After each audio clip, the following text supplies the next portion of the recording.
diferentes especies, ¿no? Ahí se refiere la definición. Y eso es lo que viene a ser entonces un tipo de relaciones a las que se les llama relaciones interespecíficas, ¿no? Interespecíficas. Entre organismos que son de diferentes especies, ¿ya? Bueno, tenemos algunos ejemplos, tenemos que ahí nos colocan, tenemos el mutualismo, la protocooperación, el comensalismo, ¿ya? Bueno, estas relaciones que nos presentan en esta primera parte son relaciones, digamos, positivas, ¿no? ¿Por qué son positivas? Porque no ninguna especie que forma parte de esa relación va a ser afectada negativamente o va a ser dañada. ¿Ya? En el mutualismo, en la protocooperación, en el comensalismo, ninguna especie será dañada, será afectada de esta relación. Entonces, por ejemplo, tenemos el caso del mutualismo, ¿no? En el mutualismo, dos especies diferentes se relacionan, viven juntas y ambas se van a beneficiar de esa relación, pero con la condición de que no se van a poder separar. ¿Ya? Entonces, en el mutualismo vemos que dos especies diferentes se unen, viven juntos y ambas se benefician. Ambas van a conseguir beneficio de esa unión, pero no se pueden separar, ¿no? No se van a poder separar, ¿ya? Porque si son separados, no van a poder sobrevivir mucho tiempo, van a morir inclusive. Entonces, el mutualismo es una relación que se considera obligatoria. Para ambas especies es una obligación estar juntas. Por ejemplo, el caso de los llamados líquenes. Los líquenes son un ejemplo conocido de mutualismo. ¿Ya? Los líquenes se forman de la unión de algas unicelulares más hongos. Eso forman los líquenes, ¿cierto? Entonces, ¿cómo se forman los líquenes? Cuando se juntan algas más hongos, ¿no? Entonces, de esa relación entre algas más hongos se forma lo que se llaman los líquenes. Vamos a ponerlo más acá. Alga más hongo, ¿no? Bueno, es alga unicelular más hongos, ¿no? En esa relación ambas se benefician, ambas salen ganando de esa relación. Digamos que el alga, ¿no? El alga le da alimento, le da nutriente a los hongos y los hongos le dan un soporte, un medio húmedo, también inclusive le dan minerales a las algas. Las dos salen ganando de esa relación, las dos se benefician, pero no se pueden separar, ¿no? Si son separados van a morir estos dos casos de organismos que forman ese mutualismo, ¿no? Otro ejemplo de mutualismo también sería la micorriza, ¿no? La micorriza, que resulta de la unión, ¿no? De la unión entre hongo con raíz de una planta. ¿Sí? Hongo más raíz de una planta. Hongo más raíz de una planta. Forma la micorriza. Entonces, hay hongos que viven unidos a la raíz de algunas plantas, pero en ese caso la planta se va a beneficiar, ¿ya? La planta se beneficia de ese hongo y a su vez ese hongo se beneficia de la planta, ¿no? Ambos se van a beneficiar. Un ratito hay una bulla, vamos a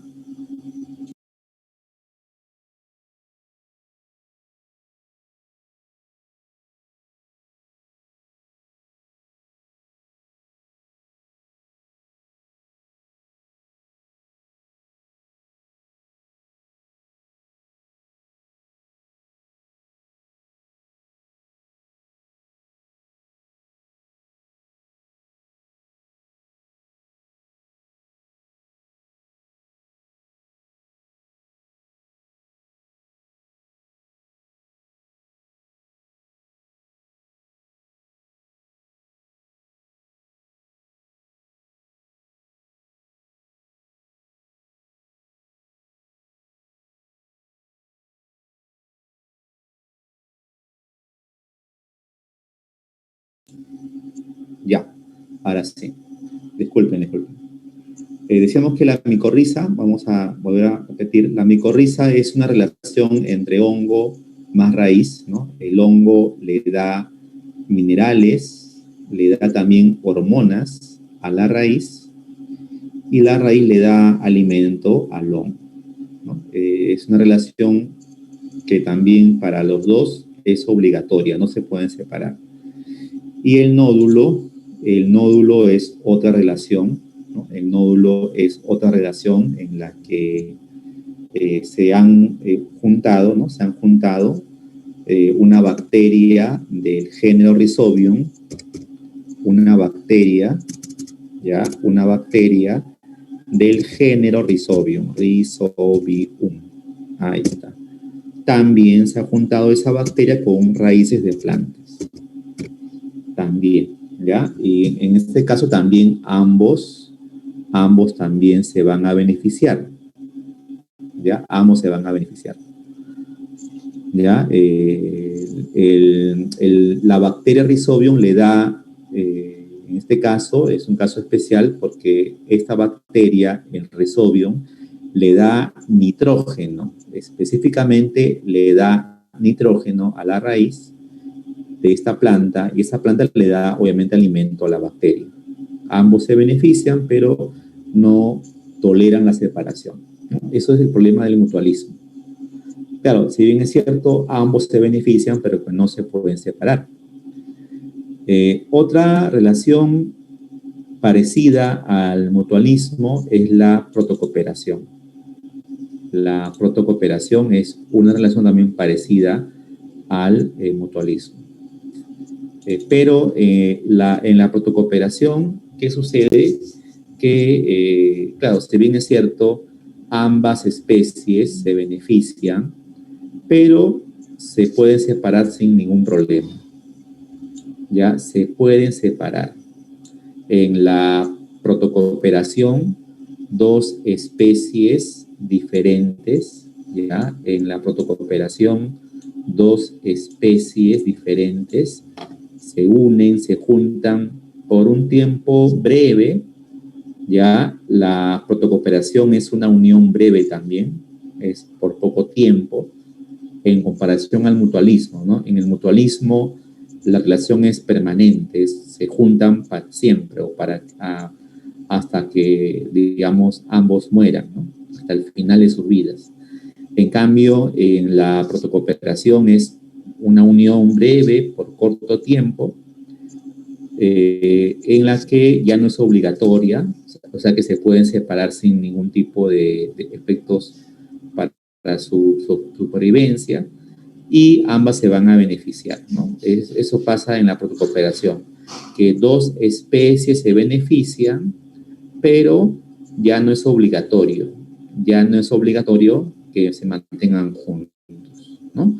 Entonces hay pajaritos que se comen los restos de comida de otros animales, inclusive como este pajarito se mete, por ejemplo, en la boca de este cocodrilo para comerse los restos de comida. El cocodrilo permite que este pajarito se pose dentro de su boca.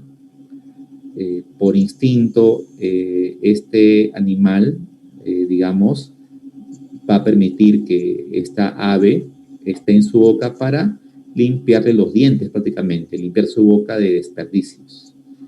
Pero esa relación no es una relación obligatoria, ¿no? Porque ambos animales se pueden separar en pocos segundos o minutos, ¿ya? Entonces, eso pasa en estos llamados protocooperación, ¿no?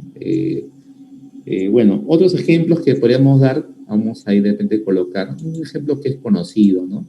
De los llamados pájaros boyeros, ¿no? Pájaros boyeros.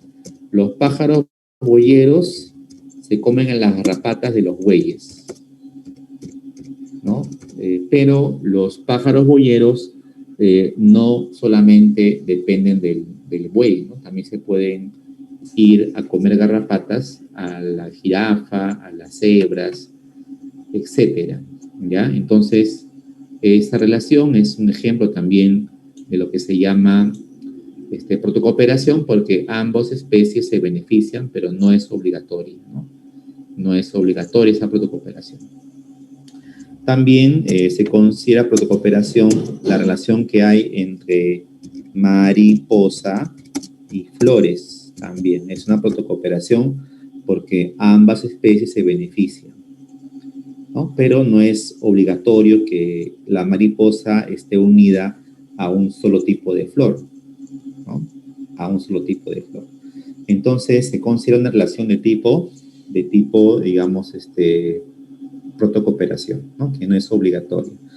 Y comensalismo es una relación en la que solamente una especie, solo una especie beneficia, que es la llamada especie comensal. En el comensalismo solamente se beneficia el comensal nada más. Solo se beneficia la especie comensal. ¿Ya? Eso va a suceder en el comensalismo, que solamente se va a beneficiar la especie comensal, solo el comensal. Y el hospedador no se beneficia, tampoco se va a dañar. ¿Ya? No se va a beneficiar, en este caso, el hospedador, ¿no? Como ocurre, por ejemplo, en el caso de este tiburón con la rémora. Vemos que muchas especies de tiburones tienen otros peces que los persiguen al tiburón. Inclusive hasta se le pueden pegar al tiburón al cuerpo, ¿no? Este animalito que vemos acá es otro pez que se llama rémora. ¿Ya? Entonces, ¿por qué la rémora se le adhiere inclusive al tiburón? ¿Ya? La rémora se adhiere al tiburón. Rémora y tiburón. La rémora es el comensal y el tiburón es el huésped, o hospedador, mejor dicho, ¿no? Entonces, la rémora se aprovecha del tiburón, pero no le causa daño, ya que la rémora simplemente va a estar alimentándose de las sobras que salen de su boca del tiburón. O sea que si un tiburón está comiendo un alimento, está ahí saboreando, está comiendo su alimento, se le salen de su boca algunos restos. Esos restos de comida que se han escapado de su boca del tiburón, se los come la rémora. Y la rémora de esa forma no afecta al tiburón. La rémora es la que se beneficia, la única. El tiburón no se beneficia, tampoco será dañado. ¿Ya? Entonces, eso se considera un tipo de comensalismo. ¿Ya? También se considera comensalismo, por ejemplo, el caso de animales como gallinazos, ¿no? Gallinazo que se come las sobras que deja, por ejemplo, los pumas, ¿no? O sea, si un puma se comió a un venadito, el puma no se come todo, ¿no? El puma deja ahí, digamos, un residuo, ¿ya? El puma deja un residuo, algo residual, y el gallinazo se come los residuos.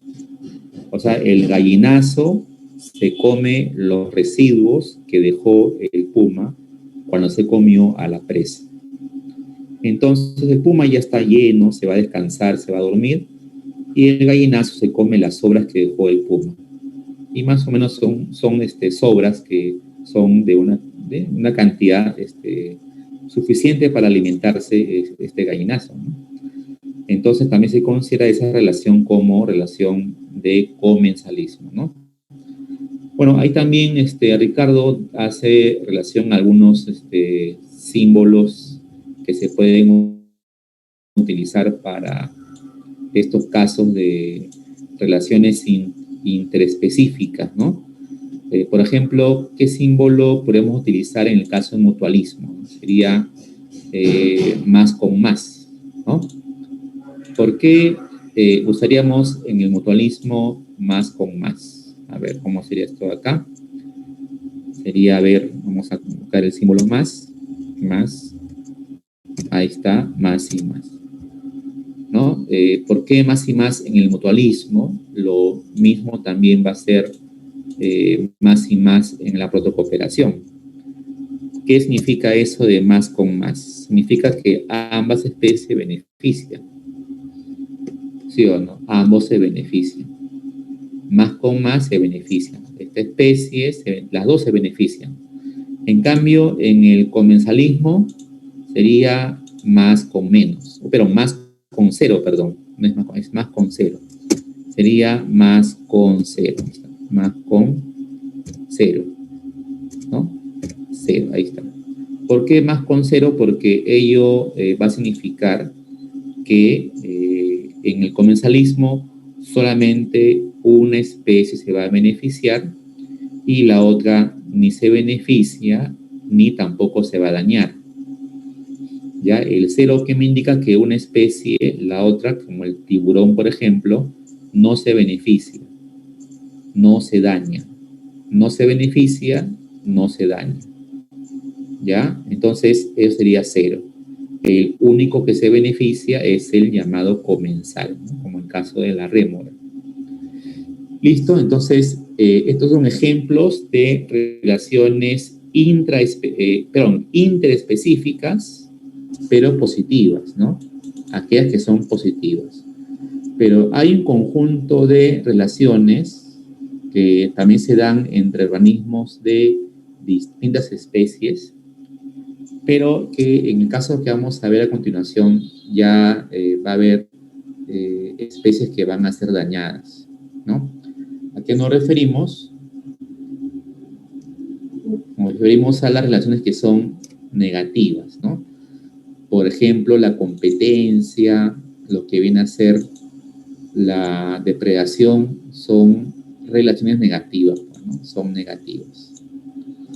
Porque uno de los que son parte de esa relación se va a dañar, ¿no? Por ejemplo, en la competencia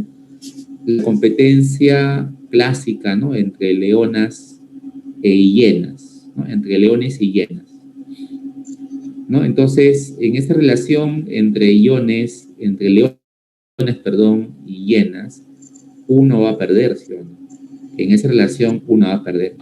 Esto se llama competencia interespecífica, además, ¿no? Porque se trata de una competencia entre organismos que son de distintas especies, ¿no? Entonces, esta es una competencia de tipo interespecífica. Interespecífica, o sea, entre organismos que son de especies diferentes. Recordemos que también en el caso de las interacciones o relaciones intraespecíficas, veamos también el caso de la competencia, ¿no? Pero es una competencia intraespecífica, entre los que forman parte de la misma especie. Pero lo que vemos acá es otra forma de competencia, que es la competencia interespecífica, es decir, entre individuos que son de distintas especies. Entonces, ¿qué es lo que vemos acá? Que dos especies compiten por tener el mismo nicho. Lo que una vez llamó San Marcos tener nichos superpuestos, ¿no? Eso fue pregunta de examen de admisión. ¿Por qué dos especies diferentes compiten, ¿no? Siendo especies diferentes, ¿por qué estas van a llegar a competir? Porque van a tener nichos superpuestos. ¿Qué significa esto? Que comparten el mismo nicho, o tienen el mismo nicho en todo caso. Como tienen el mismo nicho, como presentan el mismo nicho, entonces eso los lleva a la competencia, ¿no? Digamos que, por ejemplo, las hienas y las leonas cazan el mismo tipo de presa. Se pelean por el mismo tipo de presa, ¿no? La depredación es una relación interespecífica negativa también.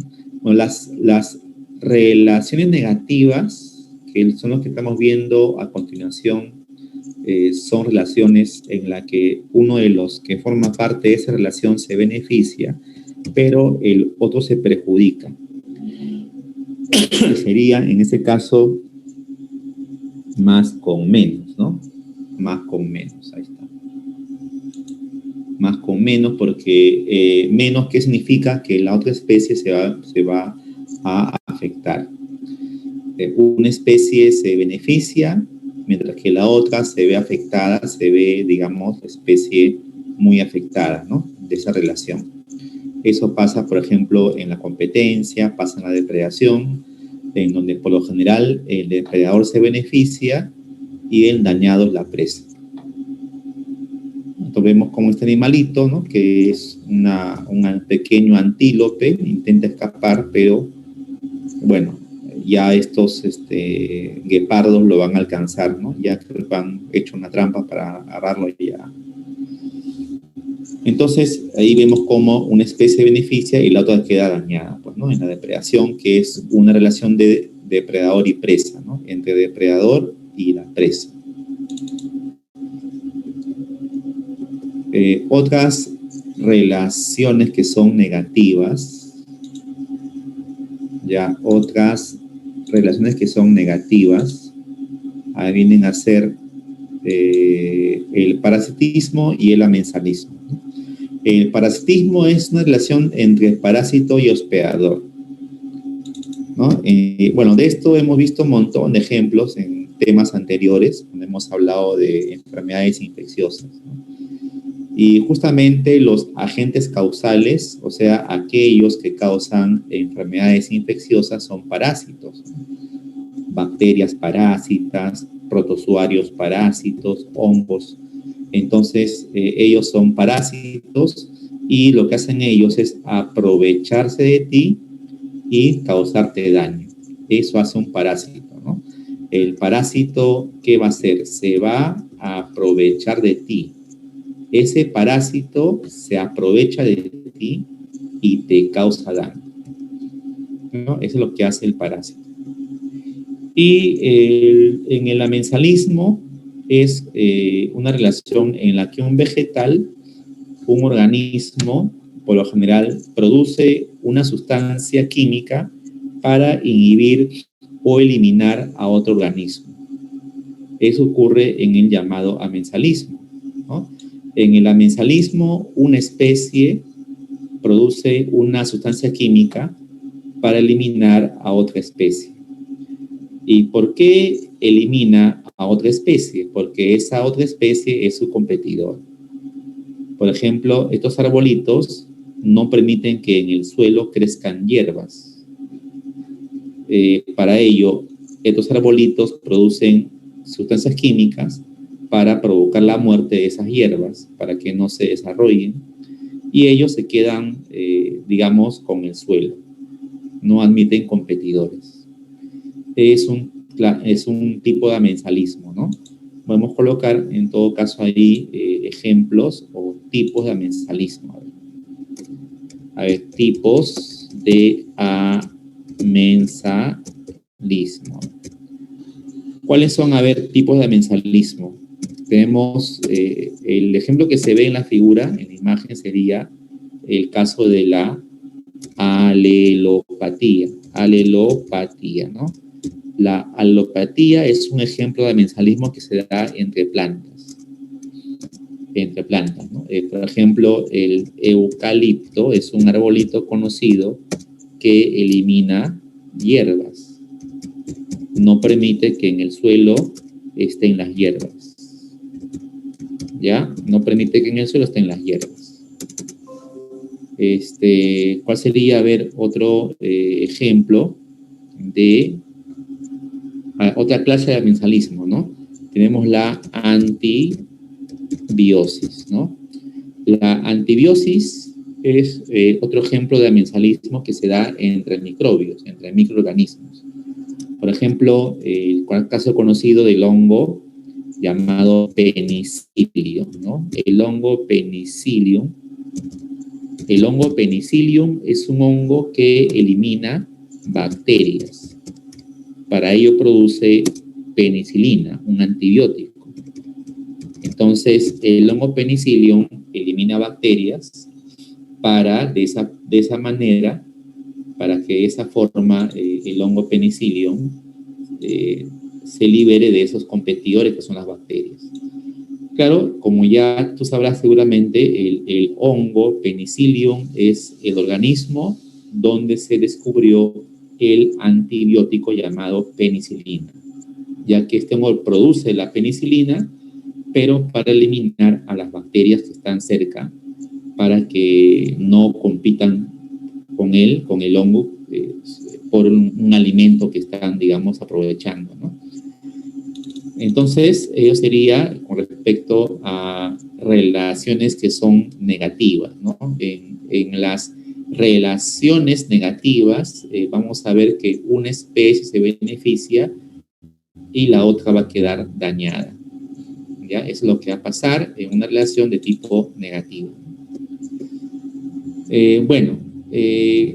Viendo ya otros temas que se abordan dentro de lo que es el estudio de la ecología, nos encontramos ahora con el tema de la sucesión ecológica, un tema importante que ha sido también motivo de pregunta de examen de admisión, ¿ya?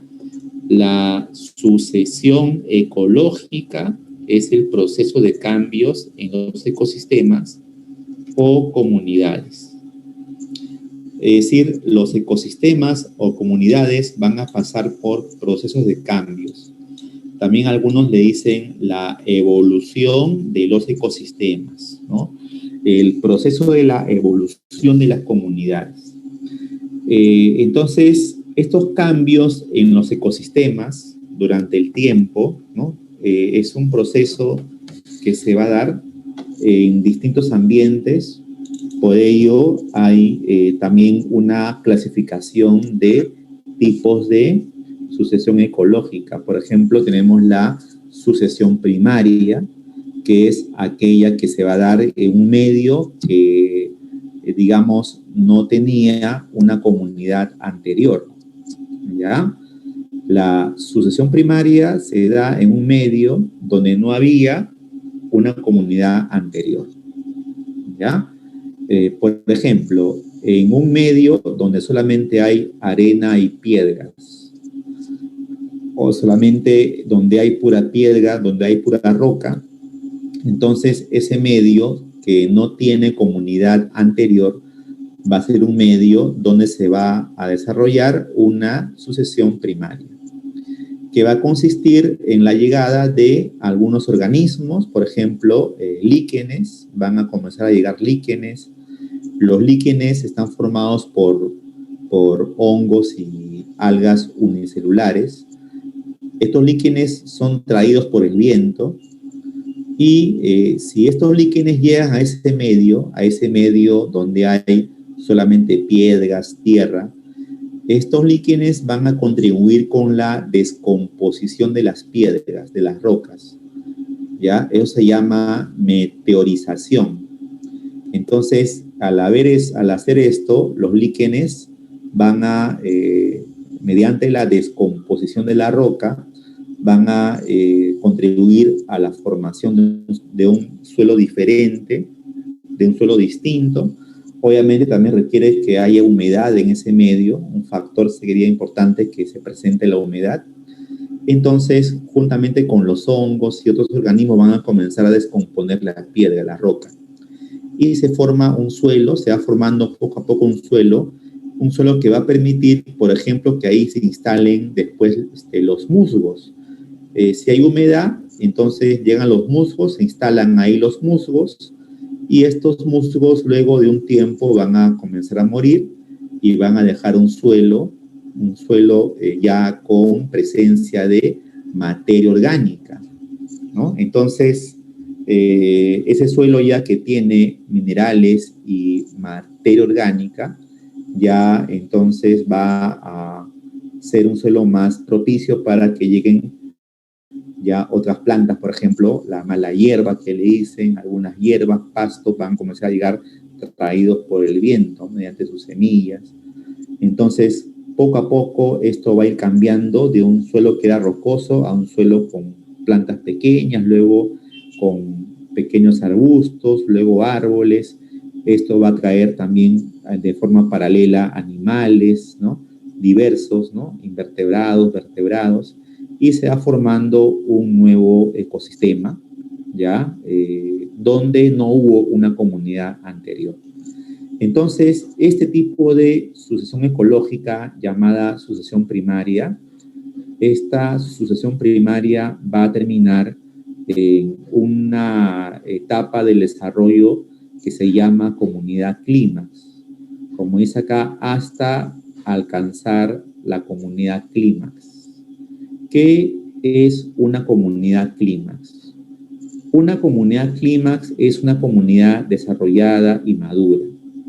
Comunidad clímax se define como una comunidad desarrollada, madura, que tiene todos los elementos necesarios para, digamos, poder subsistir, ¿no? Tiene productores, tiene consumidores, tiene todo lo que requiere un ecosistema para poder subsistir. ¿Ya? Entonces ya alcanzó el clímax, ya llegó a la comunidad clímax, al nivel de desarrollo y maduración. ¿Ya? Entonces, eso va pasando en una sucesión primaria. Sucesión secundaria es el desarrollo de una comunidad en un ambiente donde existió una comunidad anterior, una comunidad previa, ¿no? Entonces, en la sucesión secundaria, ¿qué ha pasado?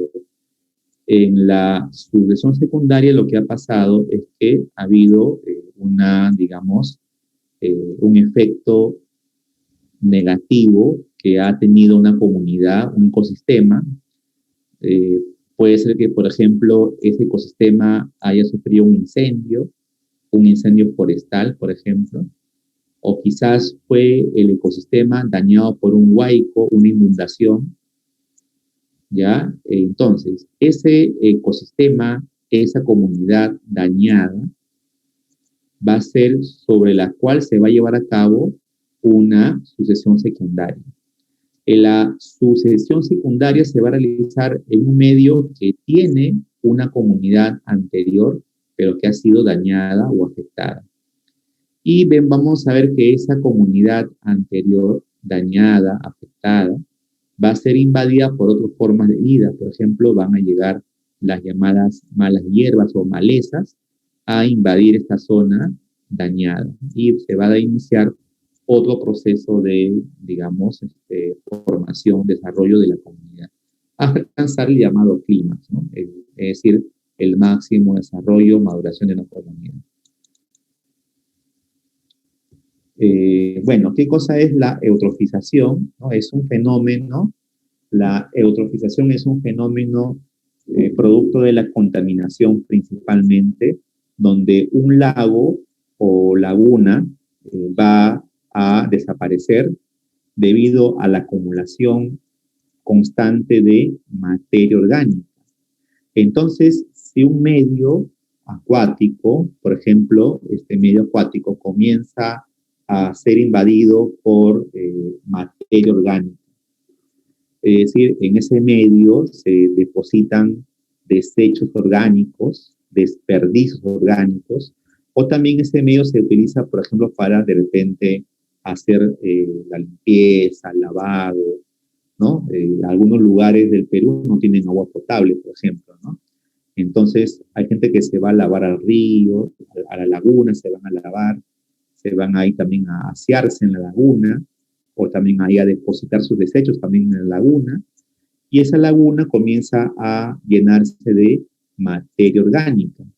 Como esa laguna se llena de materia orgánica, esa laguna va a ser el medio propicio, o sea, una laguna saturada de material orgánico, va a ser un medio propicio para el desarrollo de algas o de plantas acuáticas, como es el caso de la lentejita de agua.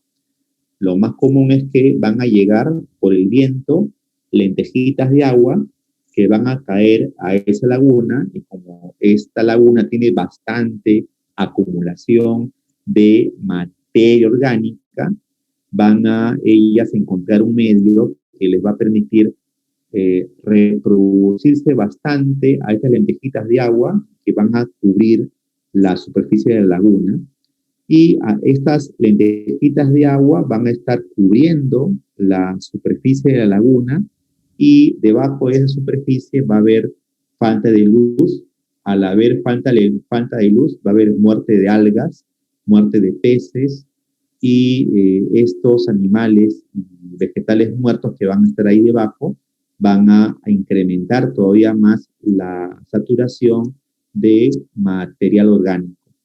Esto se va a podrir, va a comenzar a oler mal también esa laguna, y se va a ir convirtiendo poco a poco en una especie de lodazal, de lodo, y luego va esto a transformarse en un suelo seco.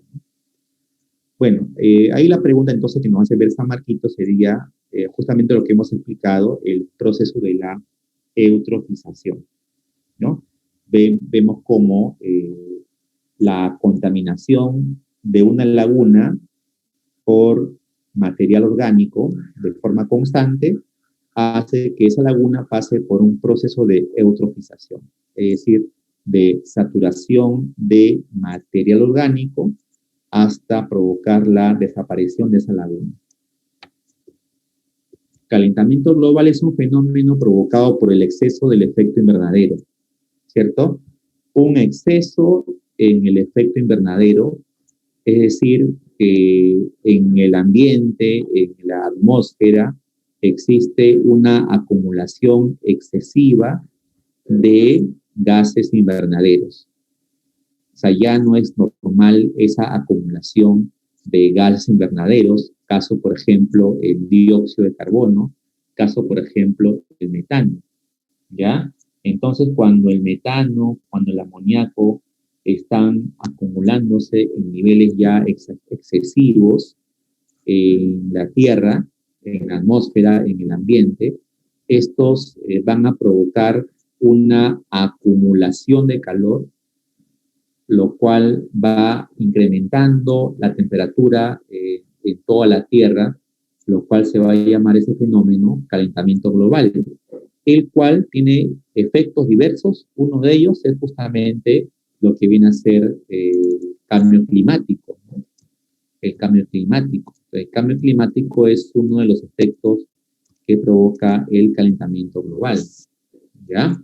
Entonces, es importante identificar qué actividades, qué contaminantes van a provocar ese calentamiento global que está provocando a su vez cambios climáticos, ¿no? Muy evidentes en los últimos años. Entonces, hay una discusión, ¿no?, a nivel internacional sobre el uso de determinadas fuentes que se consideran como los principales provocadores de la acumulación o la emisión de una cantidad exagerada de gases invernaderos. A ver, ¿qué actividad industrial, qué tipo de actividades son las que van a provocar esa acumulación excesiva de gas invernadero? ¿Qué actividad es la que provoca la acumulación exagerada de gas invernadero? Eso es importante para el examen de admisión, porque es una discusión que se da a nivel internacional, ¿no? En que hay países que no quieren, ¿no? Bueno, en el gobierno de Donald Trump no ha querido, y más bien ha impulsado la actividad de la quema de combustibles fósiles. O sea, el uso del petróleo, la gasolina, etcétera. El uso de combustibles fósiles, por ejemplo, el carbón también, se ha impulsado más todavía en los últimos años, debido también, pues, ¿no?, a que han sido estos promovidos por determinados gobiernos, uno de ellos el de Donald Trump, ¿no?, que inclusive se ha salido de los tratados internacionales para reducir la emisión de estos gases invernaderos. Entonces, ¿cómo corregimos ese cambio climático? ¿Cómo corregimos el calentamiento global? Reduciendo la emisión de gases invernaderos, dejando de utilizar o reduciendo el uso de combustibles fósiles. si reducimos los combustibles fósiles, vamos a lograr reducir también la emisión de gases invernaderos, ¿no? Ya, entonces es importante que, bueno, los países se pongan de acuerdo porque también hay, digamos, una preocupación mundial, ¿no? De que si no corregimos este problema más o menos para el 2030 ya no se va a poder dar soluciones, sino ya va a haber tanto gas acumulado en la Tierra que ya no va a ser posible corregir esos los daños que va a causar en adelante, ¿no? Entonces, bueno, ya hay países que están digamos, haciendo uso de otras fuentes de energía, ¿no? Por ejemplo, la energía solar, la energía eólica o del viento, la energía eléctrica, ya también son otras fuentes que están utilizando ya otros países, que no es el caso de Estados Unidos, que está más todavía empeñado en utilizar, digamos, combustibles fósiles, ¿no? El petróleo y todo eso. Ya que también es un país que tiene también esa ¿no? venta, ¿no? De petróleo, tiene también parte de su negocio fuerte, ¿no? Bueno, entonces tiene que virar pues a otro tipo de fuente de energía, ¿no? Que si no, pues este planeta se va a convertir en un planeta inhabitable, ¿no? No se va a poder soportar, ¿no? Bueno, entonces, jovencitos, ello sería con respecto al tema, ¿no? De ecología. Obviamente hay otros aspectos más que habría que tomar en cuenta, pero como te decía al comienzo, ahí, bueno, están los textos que nos aconseja, ¿no? La institución, la academia, pero vamos a colocar también el texto que le hemos mencionado, ¿no? El texto que se llama, a ver, Ecología del Perú, ¿no? Acá le han puesto, a ver si me ponen, bueno, voy a ponerlo ahí, digamos, saltándome digamos, vamos a ver acá, un poco dejando de lado ya las formas, ¿no? El texto se llama, a ver, Ecología del Perú. Texto importante, por eso lo pongo, lo insisto en ponerlo, ¿ya? Ecología del Perú, del autor Antonio Brac, ¿no? Del señor Antonio Brac, quien fue el primer ministro de la cartera de Ambiente en el segundo gobierno de Alan García, ¿no? Bueno, Alan García tuvo dos gobiernos, del 2005 perdón, del 1985 a 1990 y del 2005 al 2006, ¿no? 2011, ¿no? Fue el segundo gobierno de Alan García, ¿no? Y en ese gobierno de Alan García se planteó, ¿no? Digamos, se planteó lo que viene a ser un ministerio de ambiente, ¿ya? Y este señor fue el primer ministro de ambiente que hubo, ¿no? Que ha habido. Y bueno, este personaje también tenía un programa en Canal 7, ¿no? En Canal Nacional. Y era un científico reconocido a nivel también internacional, ¿no? Bueno, entonces, lo importante es que dejó una obra que ha sido, claro, él, como es también Ricardo, él propone las llamadas 11 correcciones de él, ¿no? Bueno, hace una propuesta un poquito diferente a la que hizo Pulgar Vidal, ¿no? Pulgar Vidal planteó 8 regiones en el Perú. En cambio, Brac propuso 11 corregiones, ¿no? Le llamó corregiones. Bueno, y en ese libro también detallan, ¿no? En el texto detallan las 11 corregiones del Perú. Ahí también están actividades económicas, ¿no? La flora, la fauna, todo bien bonito, ¿no?